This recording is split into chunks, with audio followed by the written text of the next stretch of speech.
DK Shivakumar എന്ന് പറയുന്ന king maker നേതാവ് കർണാടകയിൽ 2.5 വർഷങ്ങൾക്ക് ഇപ്പോൾ മുഖ്യമന്ത്രിയാകുമ്പോൾ അത് കേരളത്തിലെ നല്ല ഇന്ത്യയിലെ മുഴുവൻ കോൺഗ്രസ് നേതാക്കന്മാർക്ക് നൽകുന്ന ഒരു സന്ദേശമുണ്ട്.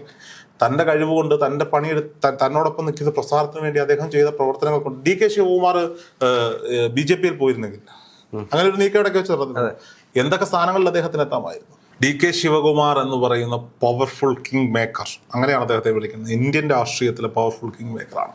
കോൺഗ്രസ് രാഷ്ട്രീയത്തിൽ പാൻ ഇന്ത്യൻ കോൺഗ്രസ് രാഷ്ട്രീയം എടുത്താൽ അതിൽ കിങ് മേക്കർ എന്ന് വിളിക്കാൻ കഴിയുന്ന ഒരേ ഒരു നേതാവ് നിലവിൽ DK ശിവകുമാർ ആണെന്ന് ഞാൻ പറയും. അതിന് ചില കാരണങ്ങളുണ്ട്. ഒന്ന്, കർണാടക കോൺഗ്രസിന്റെ അധ്യക്ഷനായിരിക്കുമ്പോഴാണ് അവർ ആ ഇലക്ഷനെ നേരിടുന്നത്. അന്ന് ആരാണ് മുഖ്യമന്ത്രി സ്ഥാനാർത്ഥി എന്ന് ചോദിച്ചപ്പോൾ അവിടെ മുഖ്യമന്ത്രിയാകാൻ എല്ലാവിധ ക്വാളിറ്റിയും ഉള്ള 2 നേതാക്കന്മാർ കോൺഗ്രസിനെ നയിക്കാനുള്ളത്. ഒന്ന് സിദ്ധരാമയ്യാണ്, മറ്റൊന്ന് DK ശിവകുമാറാണ്. 6 തവണ MLA ആയിരുന്ന, നിയമസഭാ സ്പീക്കറായിരുന്ന ജഗദീഷ് ഷെട്ടാറിനെ തന്നെ കോൺഗ്രസ് പാളയത്തിലേക്ക് എത്തിക്കാൻ കോൺഗ്രസിന് സാധിച്ചു, അല്ലെങ്കിൽ DK ശിവകുമാറിന് സാധിച്ചു എന്ന് പറയുന്നത് ഒരു വലിയ സംഭവമാണ്. പിന്നീട് ഷെട്ടാറിന് എന്ത് സംഭവിച്ചു എന്നുള്ളത് അവിടെ നിൽക്കട്ടെ.